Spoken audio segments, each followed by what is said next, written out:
La, la, la, la, la. I can hear me. Sorry? Let's get a mute one second. La, la, la, la, la, la. Ba, ba, ba, ba, ba. La, la, la, la, la, la. Oh, yes, you can hear me now. No, batteries have died. That sounds like me. Okay. All right, let's get underway. So I hear Pastor Bill did a great job of explaining what I'm doing this afternoon. He did. Excellent. Excellent. Let's run through it. So what we're going to do this afternoon, I do apologise for becoming, as it was explained to me, the Grinch of choruses. In that I said, actually, I haven't got time to run through them this afternoon. So what we're going to do, I've got like 15 to 20 minutes of a presentation, but then we're going to break you down into smaller groups and we're going to have a discussion about what this potentially means for you. And I think that is it. Yes, that is it. That is it. So let's start going through it. Have you ever found yourself in a position where you feel as though just life is so very full of things to do? It has so many different things that you've got to take on. The list. Anybody out here a to-do list person? Thank you for the really intelligent people in the room. Yes. And we get through that list, but a lot of the time we think, gee, was that even... How important were those things on the list? Who has ever, of those people, just written on something on the list that you just finished just so that you could then write a line through it? How good does that feel? There can be a lot of things that we take on in our life, which can lead us to times of anxiety, feeling tired, that you can't find time, you're overwhelmed, that life is potentially flying by. Anybody ever found themselves in that position before? Okay, there's a few honest people out there. The rest of you are delusional. I want to talk about this afternoon something quite practical. So I want to address the fact that I think our lives can become way too busy and that we need to be very proactive about the way that we live our lives because it has a huge impact on the ability that we have to really tap into the power of God. Because the best thing in the world is somebody who is the best thing in the world for someone who isn't God, let's call him Satan, is the fact that you're just too busy to concentrate or to focus on what's really important in your life. A few weeks ago, I spoke about what I believe is the most important, more than that, what the Bible says is we've been called to do. And we've been called to honour God through what we do, through what we speak about, through the actions that we take. So I want us to think about, well, in our lives that we lead and the way that they play out, are we finding ourselves in a position where we can actually do that, where we can actually bring honour to God in what we do? Or are we just so busy living our lives and that life is flying by, that life is happening, but not necessarily are we mainly focused on what we've been really called to do and what our real purpose is and what our real priorities in life are? A full life shouldn't look like this. The percentages could be different. Look, that's just a pie chart and it blew up there. But sometimes you feel as though your life has got an awful lot of things in it and they're all sort of crammed in together there. And the green section potentially could be your walk in the Lord and your relationship with God, that you're sort of cramming it in there amongst all the other things that we've got to do. And I know it's a very simple thing to put it into a pie chart and what that might look like, but I want us to have a think about the way our life looks a little bit and what potential actions we might be able to put in place to improve where we're currently at. So we're talking about the art of subtraction. Addition, subtraction, division or multiplication, which was your favourite? I knew you'd have an opinion. What was it? Addition. Yep. Anybody like division? That's weird. Nobody liked division. Nobody likes division. It isn't just about losing something, subtraction. It's about choosing what matters most. And so that's what I want us to focus on today, is it's not just about dropping things out of our lives, but it's identifying what are the things that are most important to me in my life. I know I've mentioned this before, but for whatever reason, it keeps coming back to me. I've attended a couple of different funerals over the last 4 months or so. And it really got me to thinking about what sort of legacy am I leaving for my kids. When you hear, you stand at memorials and funerals and you hear the kids get up and what they have learnt. In this case, it's from their fathers, and it is quite awe-inspiring for potentially a couple of funerals I've been to have been spirit-filled men.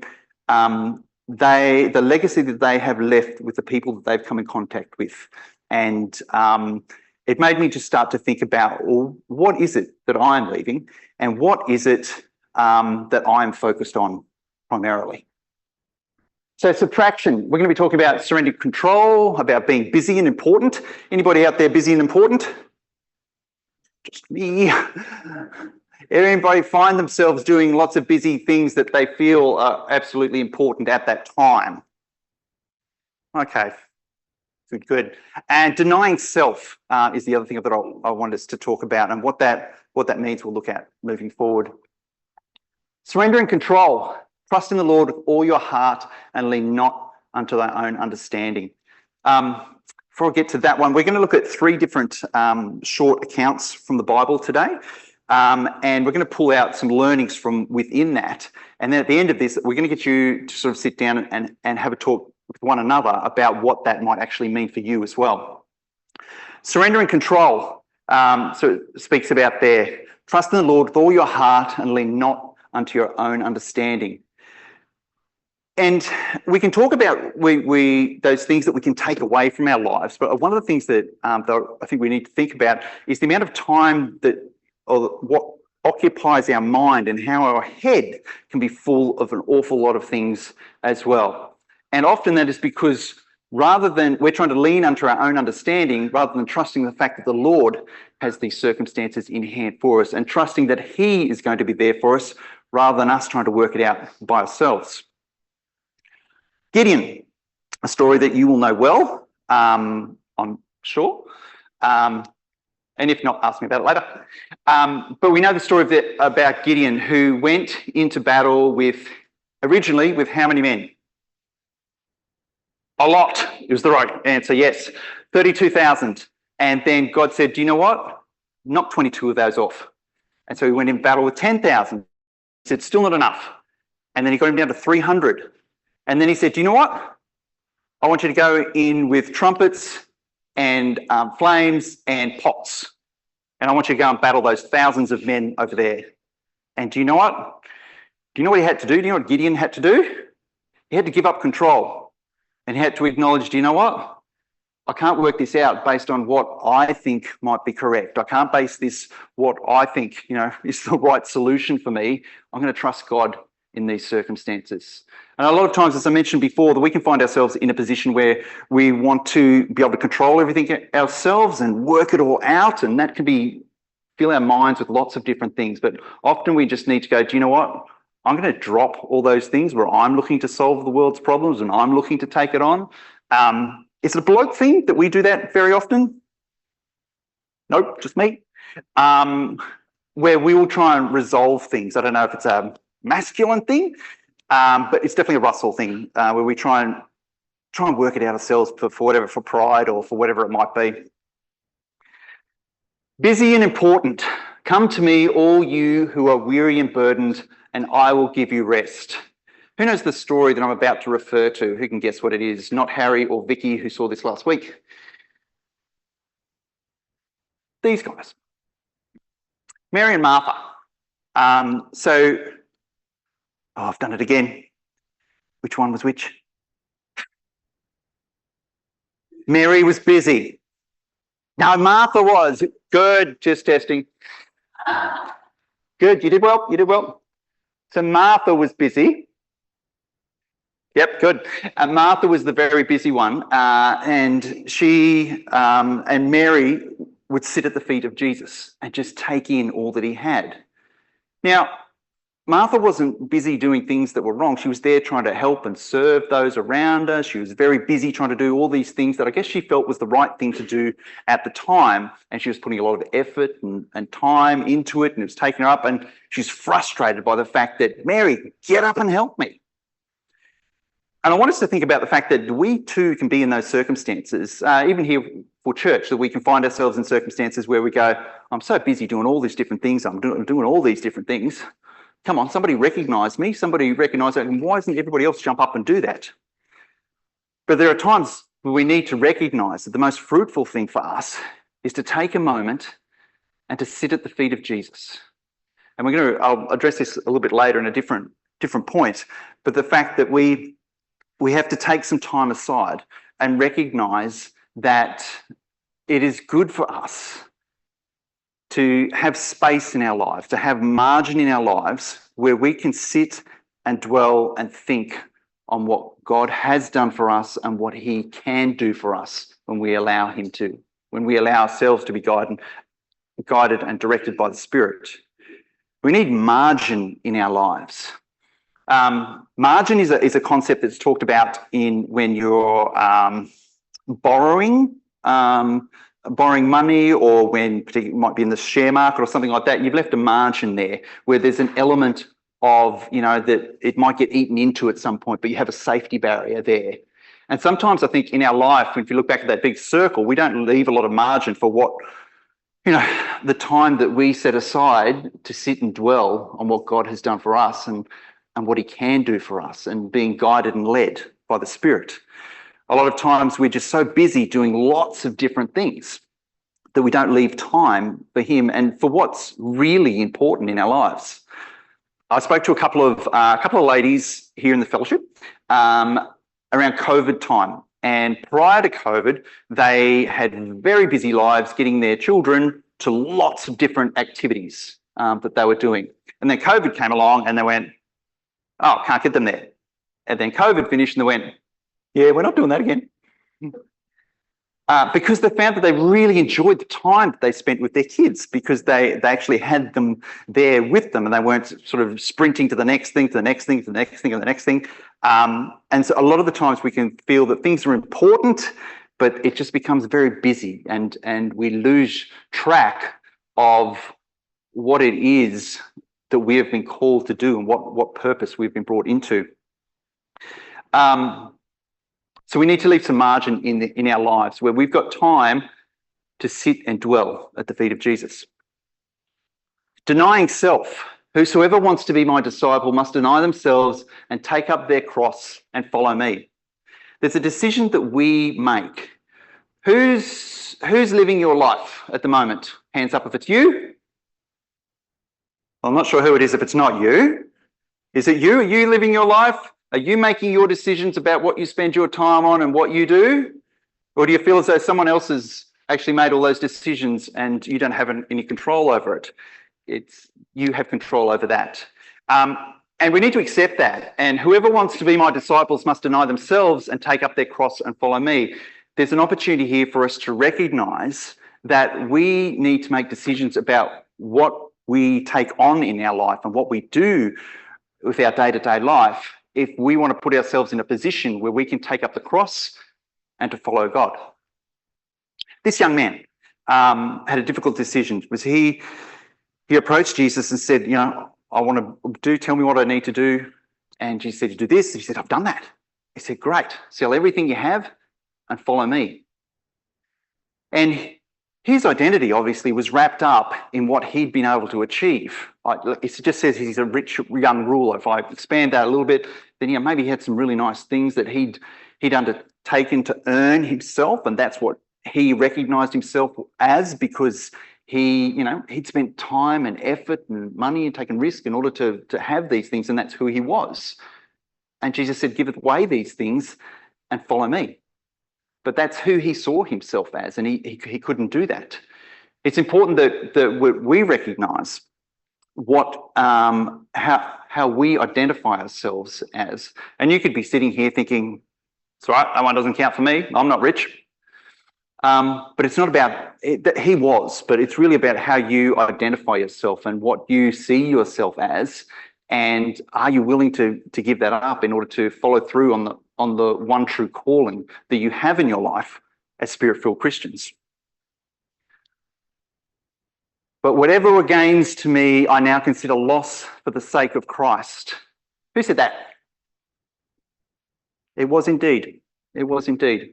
So he recognised Paul was a young man who had, had a great education, he had esteem, he had power, and he had position, he had all these sorts of things, and he had the respect of those around him. But he knew when he came in contact with Christ and he understood what his mission was, he understood what his calling, what his purpose was, he understood who Christ was and what that meant for him. He now considered everything he had done before had been a loss because of what he had now learnt as to who he was and to who Christ was in his life. And it's got to be the same for us as well, that we're not clinging on to our understanding of who we are and the way that we see ourselves, but we're willing to put it aside for what we have been called to do. This is another big one as well. There's just so much going on that you can't focus on anything. Has anyone ever felt that way before? There's just so many different things on my list that I can't focus clearly on anything in some, but just you and me, Ray. Okay, all right. So, Ray, I'm going to pretend that there's others out there as well. And I love this scripture, such a short one, such a great one, that we be still and know that I am God. There are times that they're not just times, every day, we need to be able to put ourselves in a position that we can set aside ourselves some time to be able to go, I know who I am. I know the family that I've been adopted into. I know the power that I have through the Spirit that I've been given. And I know what Jesus has done in my life and what I've been called into. But we can't find ourselves in that position if we've got too much going on in our lives, that we find ourselves overwhelmed by all the different things that are going on in our life. In such a connected society, we have access to all sorts of different information that's coming at us from dozens of different ways.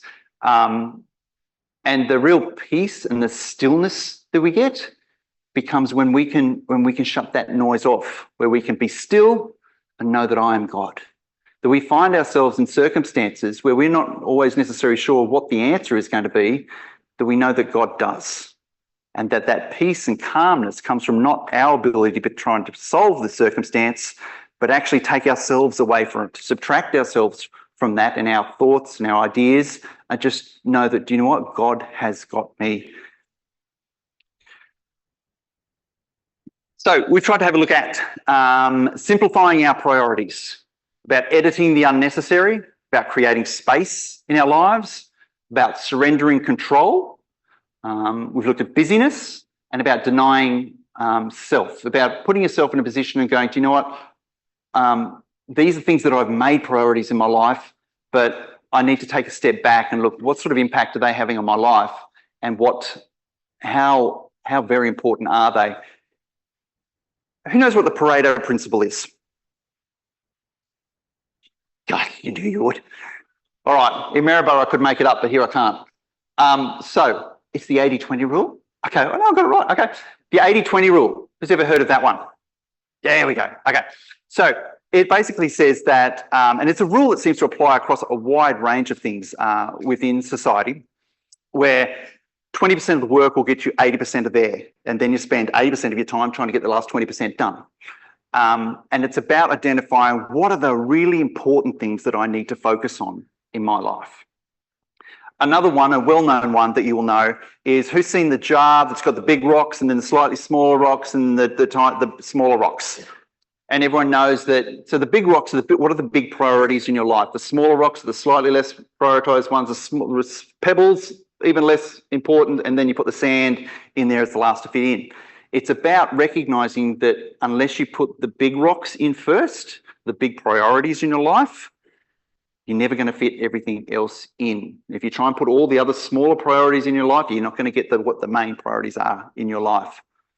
So today, I want us to look at, rather than cramming in life and trying to get lots and lots of things done, because there can be a sense of accomplishment and pride about the fact that You're one of those people that can get a million things done. How good are you? Just go, yeah, I'll just do it. I'll just put it on my list. I'll get it done. Tick it off. Yep, great. But what it fails to address is, are those actually important things? Are they things that that are really making an impact in your life? Do they really fulfill what you have been called and what your purpose is? And I would say to you that if you're living a very busy life,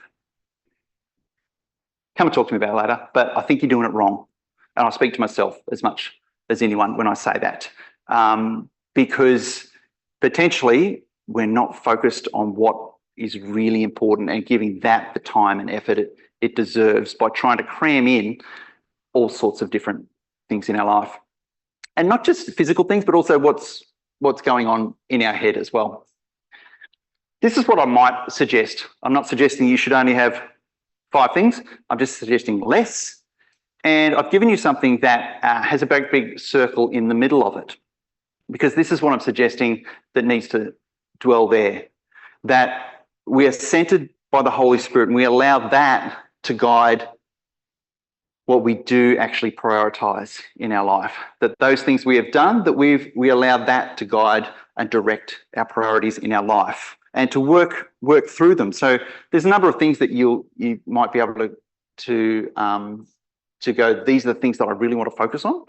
And it's up to us then to allow the Spirit to guide our actions and our words to ensuring that we are honouring God through those things that we have prioritised in our life. Because ultimately, that is the calling that we have.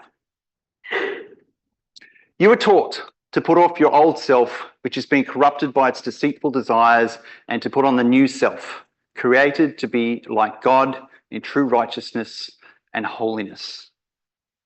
It's about us looking as to who this new man is and what our priorities are and need to be in our life.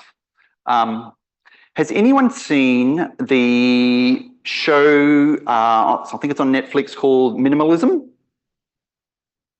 Yep, okay, there's a few out there. It follows these guys, and minimalism is a way of life. It's a style. It's about cutting back on what you have in your life and enjoying, I guess, those things that you do have in it. I've watched it a few times. Each time I watch it, then I go to the cupboard and clear out half my wardrobe. I then go, as my wife will rightly point out, yeah, I haven't got any clothes to wear. But I guess what I want to recognise is there are different times in our life when we need to go, you know, I've got too much going on in my life and I need to look at cutting back in some areas and focusing on just what is important. And that's not a once-off thing. That's something that we'll need to do on an ongoing basis. I'd like you to, if you can, please, there's probably more people here than I expected, which is lovely, get into groups of, I better lead one of the groups. So 4 is what we're going to do. Jamie's going to lead a group with the youngies, if you could, mate, and anyone else who might want to join them. They'll be up in that corner over there, if you could, Jamie. Phil is going to help me out, as is Pete, and I'll have a group as well. And we're going to run for about 15, what do I start at? 15 minutes. And I want you to have a discussion. I'd like you to have a discussion about what is it potentially that maybe you find yourself busy with, or that potentially there's some things that you could go, oh, maybe I've prioritised this higher than what it should be. And maybe there's some element in here that I think that there's an opportunity for me to be able to recognise that I'll probably need to put focus on some other things than what I have now. So the guys are going to start. Phil's going to be down in this corner here. If you can make your way over to Phil. Pete's going to be over in here. I will dwell there. So if you can get even numbers and make your way to those areas, that'd be great. They're going to create circles with the chairs, and we're going to go through that. The amount of input that you have is completely up to you. Thank you. I'll move you.